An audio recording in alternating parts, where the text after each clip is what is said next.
When I grew up, and I witnessed a hit-and-run accident, and this guy got clipped by a car in an intersection, and he was on a motorcycle. And he went down right in front of me, and I was like, oh shit.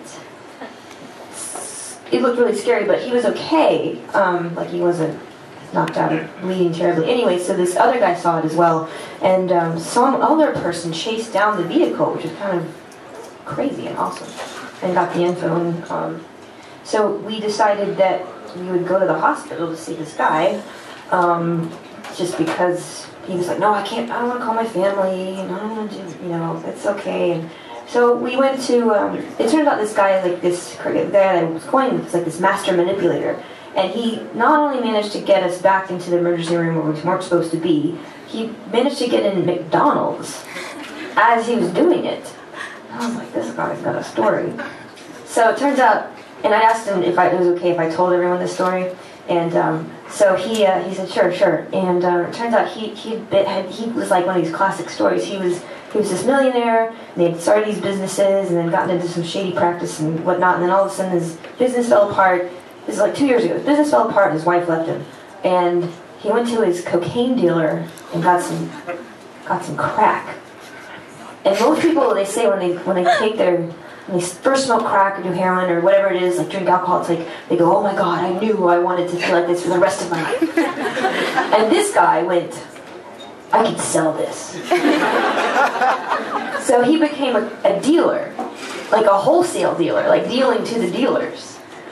And of course, he's, you can't really deal crack and use crack and expect that to last you very long. So he ended up trying to kill himself. Well, he didn't kill himself. He tried to kill himself by smoking a lot of crack. And he lost everything. He lost every fucking thing. And he decided that he would put one bullet in the gun and he was going to kill himself because he knew that they were going to turn the power out the next day. So just wait.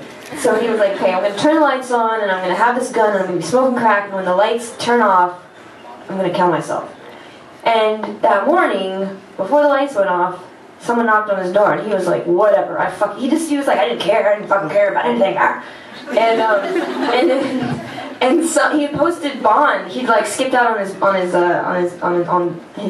court appearance. So it's like, the dog bounty hunter dude out of Atlanta came and found him, and he had on like boxer shorts or something. He had no shirt, no shoes, and the guy said, do you have any guns in the house?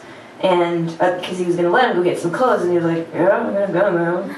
And he's like, well, you're not going back in the house, so he got booked in like his underwear.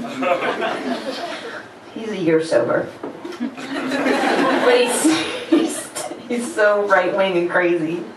But we're like visiting this dude, bringing him to McDonald's who we don't even know, and he's got a broken collarbone, his ankle's all fucked up, and he's like, oh, you guys are really nice, thanks a lot. And he's like, yeah. And then I'm like driving him home in a 92 Toyota, it was a Ford Escort, which is a car like the size of that piano. I mean, it's like really small space, and my grandmother owned it, and since 1992, only 30,000 miles have been put on this car. And so I'm driving him back to the scene of the accident where he left his car, and he just started telling me this life story. The end.